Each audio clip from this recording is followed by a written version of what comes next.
Donc, moi, je dis simplement qu'il faut être honnête avec les nationalistes français.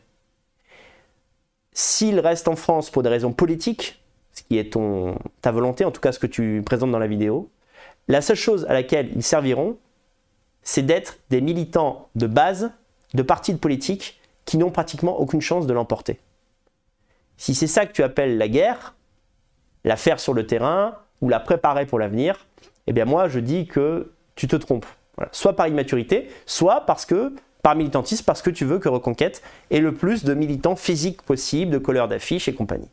Alors ça c'est un point très court, c'est que tu prends, pour dissuader les gens de partir, tu prends l'exemple de pays qui avaient une politique plutôt conservatrice et qui aujourd'hui, on va dire, subissent l'immigration. Tu cites l'Irlande. C'est pas faux pour l'Irlande, mais déjà, laisse-moi te dire qu'il est beaucoup plus agréable de vivre en Irlande qu'en France. Déjà, il faut que ça soit clair. Parce qu'on a aussi un biais, c'est que souvent, l'extrême droite, en fait, quand on parle des pays étrangers, et encore une fois, c'est toujours pareil, pour dissuader les gens de partir, on leur montre toujours le pire de l'étranger. Je veux dire, il suffit qu'il y ait 10 000 travailleurs étrangers qui viennent en Pologne pour faire un chantier pour rester 6 mois, F de souche va en parler. Et que vont retenir les nationalistes français? Oh mon Dieu, la Pologne est envahie. C'est pareil pour l'Irlande. On va vous montrer l'Irlande, on va montrer des Noirs à Dublin, on va dire regardez, c'est pareil qu'en France. Donc en fait, c'est un peu comme en cinéma, on fait un gros plan. En fait, si tu cherches des Noirs, moi je peux te donner une vision orientée de Bucarest, où pendant une semaine, je vais chercher tous les Noirs de Bucarest, je vais les filmer, et je vais monter une vidéo, mais je pourrais vraiment le faire. Hein. Je vais monter une vidéo pour donner l'impression aux autres que, en fait, ça vaut pas le coup de venir ici, parce que l'immigration a déjà rattrapé ce territoire-là. Donc, effectivement, l'Irlande, maintenant, n'est plus préservée ethniquement, mais elle n'en est pas au degré de remplacement qui est celui de la France. Loin de là. Et par ailleurs, tu ne cites pas tous les pays où, en revanche, la politique conservatrice identitaire tient. La Hongrie, Orban vient d'être élu. La Pologne, la Roumanie. La Roumanie, où, alors ça c'est incroyable en Roumanie, le pouvoir en Roumanie est centriste. Bah, je vais te dire ce que c'est le centrisme en Roumanie. Il n'y a pas plus tard qu'il y a une semaine, les députés ont proposé une loi pour interdire l'enseignement. Je ne te parle même pas de la théorie du genre. Mais le fait même de parler de sexualité aux enfants avant l'âge de 15 ans. C'est-à-dire, là, la loi doit être votée par le Sénat et je pense qu'elle va passer. En Roumanie, on ne pourra pas parler aux enfants de sexualité. C'est-à-dire, la question genre à 8 ans, alors petit, tu te sens homosexuel ou tu te sens hétérosexuel?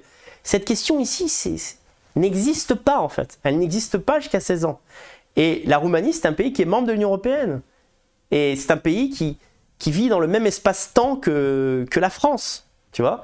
Donc là, ton point de vue est orienté parce que tu cites les pays qui, à l'image de la France, semblent être sur le point d'entrer en décadence. Et tu ne cites pas tous les autres. C'est-à-dire, Thaïs, la moitié de l'Europe. La moitié de l'Europe. Et je dirais même que dans des pays qui sont plutôt à gauche, qui sont plutôt des démocraties libérales, d'ailleurs, en Europe, en Union européenne, tous les pouvoirs sont démocratiques. Hein. Il n'y a pas d'autocratie, il n'y a pas de vraie dictature. En réalité, Orban n'est pas un dictateur. Il est élu par son peuple et rien dans la façon qu'il a de gouverner n'est dictatorial en réalité. Bon, mais dans des pays même plutôt démocrates, comme l'Autriche, eh bien, il fait mieux vivre qu'en France. Parce que le degré de remplacement ethnique n'est pas le même. Parce que le niveau de gauchisme institutionnel et médiatique n'est pas le même. Parce que le métissage n'est pas aussi généralisé. Parce que la détestation de l'homme local n'est pas aussi puissante, n'est pas aussi forte. Donc je dirais que, parce que les gens disent, oui, mais tu focalises sur Europe centrale, Europe de l'Est. Mais même, je t'assure que j'ai beaucoup voyagé en Europe. La France est un des pays actuellement où il est le moins agréable de vivre, pour toutes les raisons que je viens de citer. Par-delà, je dirais, qui dirige le pays à un moment ou à un autre. Mais surtout, je voudrais rappeler, pour terminer ce point, que tu cites un seul pays et tu éludes, volontairement sans doute, tous les pays qui, eux, malgré la propagande qu'ils subissent en même temps que nous, résistent et continuent, les peuples continuent de voter pour des partis qui ne sont pas des partis remplacistes. Pourquoi dire que ces pays ne sont pas à l'abri, qu'ils vont forcément chuter? Tu n'en sais rien, tu ne le sais pas objectivement. La vie d'un homme, la vie active d'un homme, c'est entre 20 et 60 ans. La vérité, c'est que un homme ou une femme d'ailleurs, qui arrive à 25 ans à Budapest ou à Bucarest, la vérité, elle fait mal pour les Français qui vont rester en France, mais c'est vrai. Il n'y aura jamais une immigration massive comme celle que vous pouvez voir et dont vous pouvez souffrir à Lyon et à Paris. De votre vivant, il n'y aura jamais ça en Europe de l'Est. Jamais. C'est-à-dire que faut que tu prennes conscience, Thaïs, je sais un peu ce que tu as voyagé, mais voyager et vivre à un endroit, c'est pas la même chose. J'en reparlerai un peu plus tard.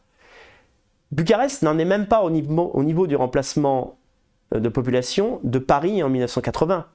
En 1980, à Paris, il y avait déjà la Goutte d'Or, il y avait déjà Barbès, il y avait déjà des dizaines et des dizaines de milliers d'Arabes. On n'en est même pas là à Bucarest. En termes de remplacement, en termes de... plutôt le contraire, en termes de mono-ethnicité, on est dans la France de 1950. Tu vois, on est en 2022. C'est-à-dire que même en imaginant que ces pays prennent la direction d'une immigration massive, on ne voit pas trop comment. Orban en Hongrie, le pouvoir en Pologne, c'était l'an dernier, c'était pas il y a 10 ans, Thaïs, a refusé complètement les migrants qui venaient de Biélorussie, les migrants irakiens, tu sais, qui avaient été envoyés par les Biélorusses et les Russes, qui a été poussé comme ça à la frontière polonaise. Les Polonais ont dit non, non. Et quand la population a été interrogée, ils disent non, non, on n'en veut pas. Le pays n'a pas accepté cette vague d'immigrés. Cette vague a fini par s'interrompre parce que la Pologne a tenu et que l'Allemagne en a pris quelques-uns parce qu'en revanche, l'Allemagne est un pays gauchiste et plutôt remplaciste. Donc la volonté de ces peuples actuellement, c'est de rester intacts. Ils ne sont pas seulement pas remplacés parce que personne ne veut aller là-bas. Ce n'est pas vrai. Énormément de non-blancs maintenant veulent s'installer à Budapest, Prague, Varsovie et à la marge d'ailleurs, ils peuvent y parvenir, au moins pour une période. Sauf que ça ne dure jamais longtemps parce que ici, à la fin du contrat de travail, l'étranger doit repartir et surtout, sur place, il ne bénéficie pas des aides dont tous les Noirs et les Arabes bénéficient en France. Donc en réalité, dire aux nationaux qu'ils vont fuir la France pour retrouver ailleurs ce qu'ils ont fui en France, c'est pas vrai. C'est pas vrai.